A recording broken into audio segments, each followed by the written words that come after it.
بسم اللہ الرحمن الرحیم۔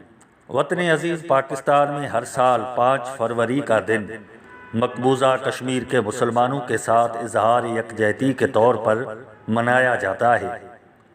ریاست جموں و کشمیر کے معصوم بچے، عورتیں، جوان اور بوڑھے گزشتہ کئی دہائیوں سے اپنے حق خود ارادیت کی جدوجہد کر رہے ہیں اور ان پر ظلم و ستم کے پہاڑ بھی ڈھائے جا رہے ہیں۔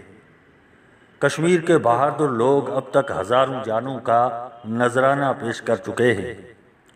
پاکستانی عوام نے ہمیشہ کشمیری مسلمانوں کے ساتھ یکجہتی کا اظہار کیا ہے، تو دامے درمے قدمے اور سخنے ان کی مدد اور ان کے حقوق کے لیے اپنا کردار بھی ادا کیا ہے۔ کشمیر ایک حسین و جمیل وادی ہے، اسی وجہ سے اسے کشمیر جنت نظیر کہا جاتا ہے۔ کشمیر کی تاریخ اور تہذیب بھی قدیم ہے۔ پاکستان سے ملحقہ آزاد کشمیر، جموں اور مقبوضہ کشمیر سے لے کر لداخ تک کشمیر کی جغرافیائی، اقتصادی اور معاشی اہمیت بھی ہے۔ کشمیر خوبصورت دل اور خیالات رکھنے والوں کی سرزمین ہے، تو ایک مردم خیز خطہ بھی ہے۔ کشمیر صرف حسین وادیوں، چٹانوں اور دریاؤں کی سرزمین نہیں، بلکہ صوفی بزرگوں اور شاعروں کی بھی سرزمین ہے۔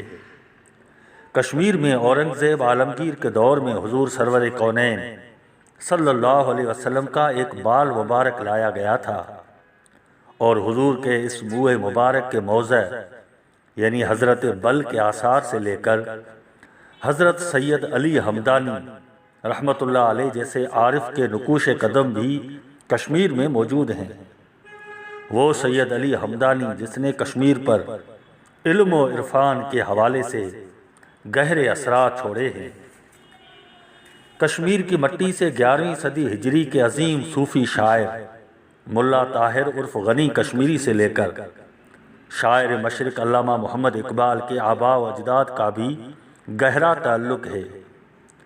یہی وجہ ہے کہ علامہ اقبال نے اپنی شاعری میں کشمیر اور کشمیریوں کی خوبصورت عکاسی بھی کی ہے اور کشمیر کی عظمت کو اجاگر بھی کیا ہے۔